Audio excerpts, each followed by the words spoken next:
Nagpapatuloy po ang Survivor Philippines Celebrity Double Showdown live finale. Kanina lang po nakasama natin ang cast-offs ng Season 4. Ngayon naman makakasama natin ang mga miyembro ng Tribo Apulaki at ang ating jury members. Ito na sila. Ang unang jury member, ang good boy ng isla, Chucky Dreyfus. Ang resback ng isla, Arthur Solinap. Ang matapang na Caviteño, John Odulio. Ang strategist, Gino de la Peña. Ang tinawag na most valuable player, Arnold Aniñon. Ang amazing Amazona, May Bautista. At ang pinakahuling miyembro ng ating jury, ang sigurista, Casey Montero. Castaways, hindi may tatangging lahat kayo ay nahirapang mamuhay sa isla. Tiniis ninyo ang pagod, hirap at gutom. Mapatunayan lang hindi lang sa inyong sarili, kundi sa lahat ng nanonood ng Survivor Philippines na hindi kayo urong sa hamon ng laro. Balikan natin ngayon at alalahanin ang naging buhay ninyo sa isla. Sa loob ng 36 days, maraming pinagdaanan ng castaways na tumatak sa mga sumubaybay ng Survivor Philippines. Tinake down ni John Carlo! Unang araw pa lang, nasubukan agad ang kanilang tapang at lakas. Lahat going for the immunity bracelet! Nakuha ng isang immunity bracelet! Chucky and Isabel! Making their way to the mat! Oras na rin ngayon para malaman ninyo ang inyong tribo. Nasundan agad ito ng kanilang pagkakahati sa dalawang tribo. Chucky and Isabel? Sa tribo Bulan, sumabog agad ang emosyon ng ilan. You care about yourself. You're supposed to protect me here. I told you cannot anymore. Day 2, isang sakuna sa dagat ang sumalubong sa kanila. Parang feeling ko talaga mamamatay na kami yung time na yun. Kung walang mamamatay, may masasaktan. At pagdating sa mga matitinding challenges, hindi nagpaawat ang castaways ng tribo Bulan at Tala.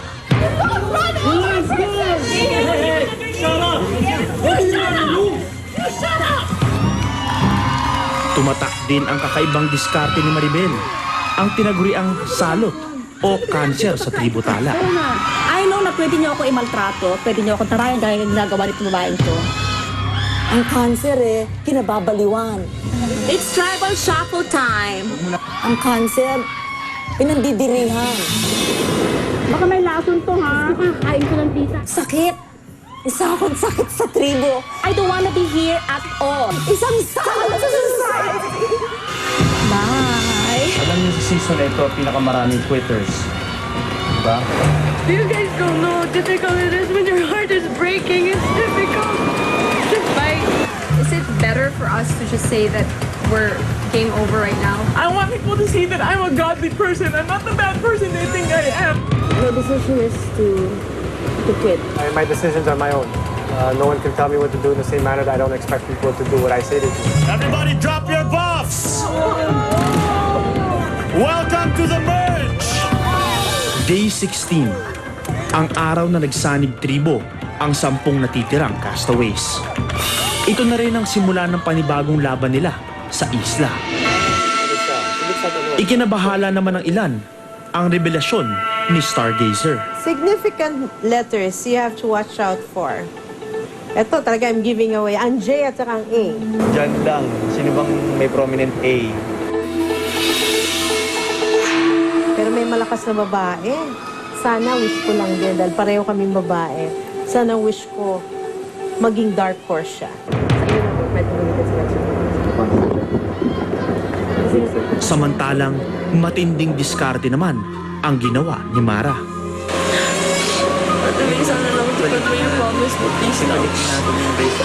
Kung kaya't tila na uso ang pasahan ng immunity. Alam mo naman yung kasama niyo Arnold ko yun, di ba? May. Si May, di makapaniwala sa desisyon ni Casey. Nabigyan siya ng kotse. Unbelievable po. Hindi ako makapaniwala. Sa di inaasahang pagkawala ni Casey, naging abot kamay na ni Mara, Betong at Steph ang titulong Celebrity Soul Survivor. Sa loob ng 36 days, marami silang nalampasan at napatunayan.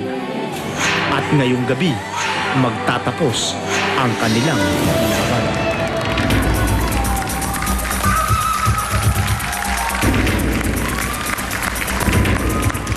Magandang gabi sa inyo, jury members. May tanong ako sa inyo. Nung huling tribal council sa isla, marami kayong puna na ibinato kina Betong, Mara at Steph. Ang tanong ko sa inyo, palagay ba ninyo mas deserving kayo maging part ng top 3 natin ngayong gabi? Bakit?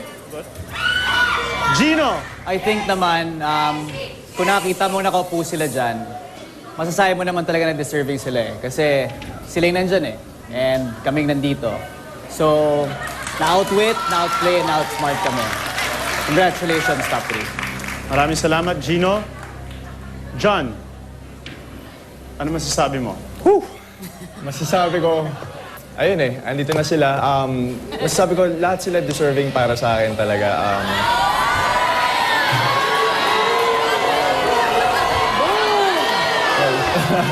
Medyo fresh pa siya, so medyo masama pa yung loob ko nun. So sumama yung loob ko.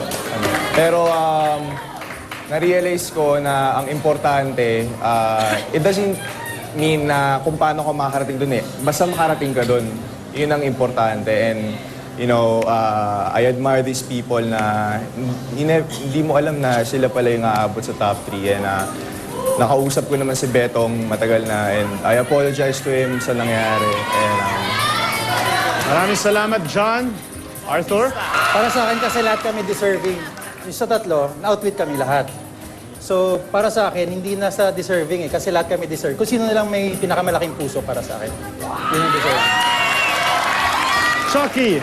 I'm just very happy na nakita ko na iba-ibang klaseng personalidad ang nakaupo ngayon sa Final 3. Andyan si Steph na hindi nag-quit, na kinagat ng asa kung ano ang pinagdaanan. Andyan si Mara, na kakaiba din naman din ang lakas. Andyan si Betong na napaka-mapagkumbabang tao. Ang para lang sa akin, happy ako na nandyan sila at may the best person win. Maraming salamat, Chucky. Arnold?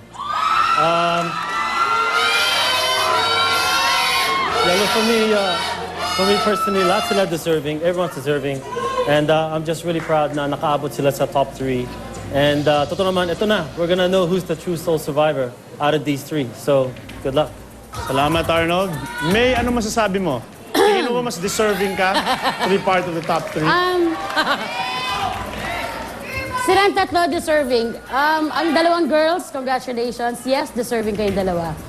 Siyempre, ang partner ko, ang sa tingin kong pinaka-deserving. Kung sino man manalo sa inyo, of course, I pray na manalo ang aking partner. Kung manalo man siya, panalo ko na rin yon. Uy, magmano ka. Nagmano nga. Maraming salamat, May. Casey, ano masasabi mo?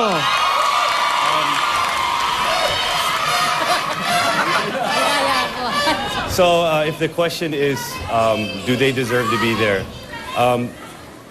Yes, they played hard. A lot of us deserve to be there. But if the question is, do I deserve to be there? I deserve to be there. Dahil, this is just my opinion, ha? Kasi, dinaya ko. I was cheated, I was robbed. So, do I deserve to be there? Oo. But I'm not. So, whoever wins tonight, congratulations. Ayan, narinig na natin ang ating jury members. Maraming salamat, jury members. Mga kapuso, maya-maya lang po, babasahin ko na ang mga boto sa pagbabalik ng Survivor Philippines Celebrity Double Showdown Live Finale.